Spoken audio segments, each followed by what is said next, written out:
Advent, a coming. But what is coming? To the world, it's the coming of the silly season. The time of lists, present lists, food lists, drinks lists, and of course the I want lists. The coming of grandma and how many sprouts she will eat this year.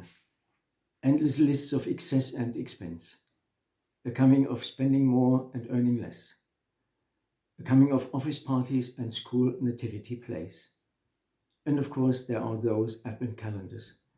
24 little doors with everything behind them, from chocolates to jewelry, and even calendars for our dogs and cats.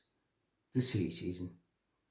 In the Middle Ages, and indeed for some religious communities today, it is a period of fasting before the Christmas feast.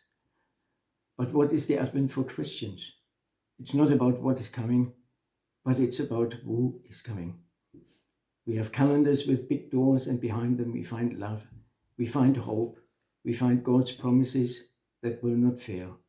We find light in our darkness, we find prayer, and we find answers to prayer. We find a new way of life, and we find a new direction.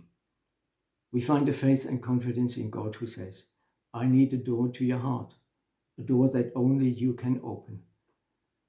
A God who says, take a risk and open that door. A God who says, I love you. And to prove it, if you open that door, you will find my son, Jesus, who is waiting to spend the rest of Advent and forever with you. In Revelation we read, here I am, I stand at the door and knock. If anyone hears my voice and opens the door, I will come in and eat with him, and he with me.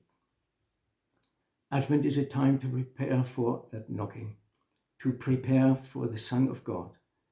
If you hear him knocking, the latch is on your side of the door. Say no to the silly season. Say yes to Jesus.